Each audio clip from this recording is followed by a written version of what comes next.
साथियों, जय भीम जय भारत। आपका अभय न्यूज चैनल में स्वागत है। दोस्तों, बात करते हैं आज नंदिता दास की, जो हीरोइन भी हैं, जो फिल्म कलाकार हैं, निर्माता निर्देशक हैं। उन्होंने बाबा साहब अम्बेडकर पे ऐसा क्या कह दिया कि इतना हंगामा मच गया। मनवादी मीडिया, मोदी भक्त, सबको उल्टियां होने लगी चक्कर का। और ट्विटर पे तो बहुत वो पगला गए। ये नंदिता दास जी है कौन? नंदिता दास जी ये वो बहुत ही बढ़िया अच्छी अच्छी फिल्में की हैं। इन्होंने 30 से ज्यादा फिल्में की हैं, में काम किया है। जैसे फायर 1996 में आई थी, 98 में अर्थ आई, जिनकी बहुत अच्छी क्लासिकल मूवीज हैं। बमंडर 2000 में आई थी। कनथिल मुथा मित्तल 2002 में आई थी।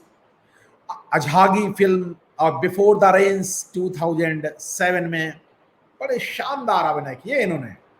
और 20 से ज्यादा इन्हें पुरस्कार मिले हैं, राष्ट्रीय और अंतरराष्ट्रीय पुरस्कार मिले हैं। फिराक फिल्म इनकी जो 2018 में आई, प्रीमियर जिसका टोरंटो में हुआ 2018 में, टोरंटो फिल्म फेस्टिवल में। 2018 में एक और फिल्म उनकी निर्देशन किया, मंटो। कान फिल्म फेस्टिवल में जिन्हें 2005 और 2013 में जिन्हें ज्यूरी के रूप में रखा गया। उनके फादर उड़ीसा के हैं और माता गुजराती हैं, और मेडना हाउस दिल्ली से उन्होंने ग्रेजुएशन किया है। उन्होंने बहुत अच्छे अच्छे निर्माता निर्देशकों के अंडर में काम किया, जैसे मृणाल सेन हैं, जैसे अदूर गोपाल कृष्णन हैं, जैसे श्याम बेनेगल हैं, दीपा मेहता हैं। ऐसे director, top director of the film industry के अंडर में काम किया है। और बड़े अच्छा वो बोलती हैं सोशल और सामाजिक विषयों पे अक्सर वो चर्चा करती हैं, ट्वीट भी करती हैं, और बहुत सारे सोशल एक्टिविस्ट का भी बहुत काम किया उन्होंने। उन्होंने बाबा साहब अम्बेडकर जयंती पे 2019 में उन्होंने एक ट्वीट किया। और ट्वीट क्या किया, सिंपल, भाई बाबा साहब के प्रति सभी की श्रद्धा होती है। तो उन्होंने बाबा साहब अम्बेडकर का जो 25 जनवरी 1949 को जो भाषण था, संविधान सभा कॉन्स्टिट्यूएंट असेंबली का ये अंतिम जो भाषण था, उसमें बहुत लंबा भाषण था, बहुत ही हिस्टोरिकल भाषण है। साथों, लंबा बात न कहते हुए 2-3 चीज उसकी मुख्य, जो सब लोग रिपीट करते, सब जानते हैं, we are entering into era of contradiction. हम अंतर्विरोधों के भारत में प्रवेश करने जा रहे हैं, जहां एक तरफ राजनीतिक आजादी होगी, one value one vote, one man, equality in the politics. लेकिन दूसरी तरफ we are entering into era of contradiction, where there is a political equality is there, one value, one vote, but social and economical inequality is there. How long we keep on tolerating this social and economic equality? इस पे बाबा साहब अम्बेडकर ने काफी, और हम किस तरह से ये चेतावनी दी थी, अंतर्विरोधों के भारत में कब तक रहते रहेंगे। भारत के लोग क्यों आर्थिक और सामाजिक गैर बराबरी से पीड़ित होकर कितने प्रताड़ित कब तक करते रहेंगे, ये चेतावनी दी थी संविधान के लागू करने वाले। उसी में एक और चेतावनी दी, धर्म के धंधेबाजों और धर्म के आज के मोदी भक्तों, और धर्म के साथ साथ राजनीति के चाटुकारों को, जो चमचागिरी करने वालों को। वो कहते हैं, तो वो कोट था, क्या कोट, जो नंदिता दास ने 14 अप्रैल 2019 को, जब बाबा साहब की जयंती थी, उस कोट कर दिया एक उनके सम्मान में, बाबा साहब की जयंती पे कोट किया गया, धर्म की भक्ति का रास्ता आत्मा की मुक्ति की ओर ले जाता है। बाबा साहब अम्बेडकर कहते हैं, धर्म की भक्ति का रास्ता आत्मा की मुक्ति की ओर ले जाता है, लेकिन ये तो धर्म में होता है कि धर्म की भक्ति का रास्ता आत्मा की मुक्ति की ओर ले जाता है, लेकिन राजनीति में भक्ति का रास्ता गिरावट और तानाशाही की ओर ले जाता है। बाबा साहब अम्बेडकर ने ऐसा कहा, राजनीति में भक्ति नहीं चाहिए, वो धर्म में भक्ति अपने करते रहिए, पॉलिटिकल राजनीति में कोई भक्ति की जरूरत नहीं है। नहीं तो जब ज्यादा भक्ति होती राजनीति में तो तानाशाही की ओर ले जाता है, और फिर डेमोक्रेटिक, उससे राजनीति और डेमोक्रेसी का, लोकतंत्र का अपमान ही नहीं, बहुत भारी नुकसान होता है।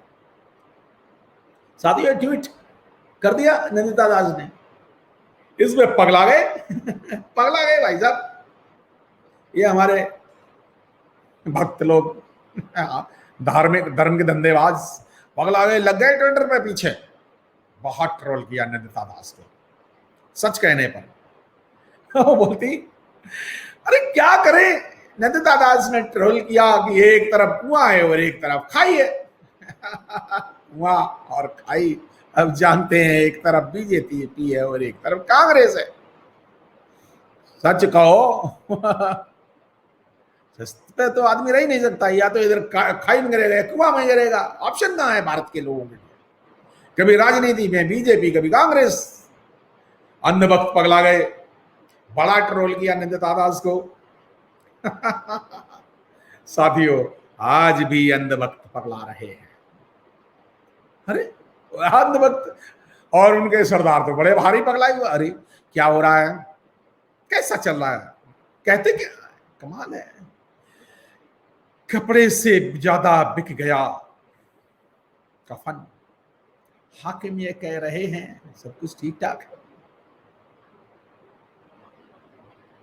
सब ठीक ठाक है, कहीं कुछ नहीं हो रहा, सब कुछ नहीं हो रहा, सब ठीक ठाक है, कोई दिक्कत नहीं है, भारत की जनता कोई परेशानी नहीं है, आरक्षण चल गया कोई परेशानी नहीं, गरीब भूखों मर रहे कोई परेशानी नहीं है, जनता पैदल चल रही कोई परेशानी नहीं है, सब हॉस्पिटल में ऑक्सीजन नहीं, कोई परेशानी नहीं, मुर्दे भी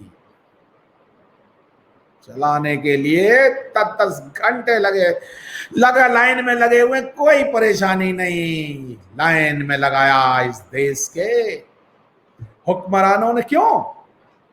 इसलिए लाइन में लगाया क्योंकि भारत की जनता ने मोदी मोदी करके राजनीति में भक्ति कर दी।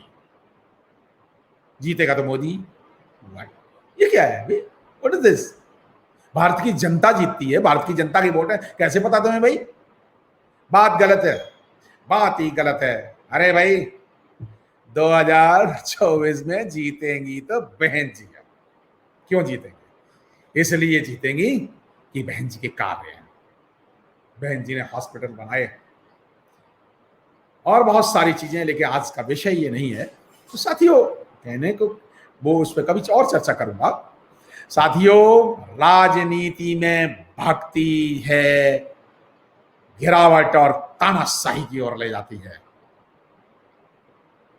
इसलिए दोस्तों, नंदिता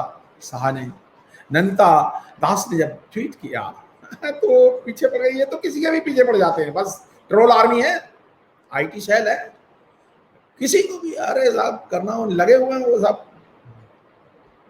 ट्रोल करते हैं, अच्छे को ट्रोल करते हैं। सच कहना गुनाह है। अरे वाह, चलिए कोई बात नहीं। आपको ये कैसा लगा? आप सच कहने की हिम्मत रखिए, तभी लोकतंत्र जीवित रहेगा। आपने मेरी बात ध्यान से सुनी। अगर आपको अच्छा लगा हो तो बाबा साहब अम्बेडकर के बारे में नंदिता दास ने जो कहा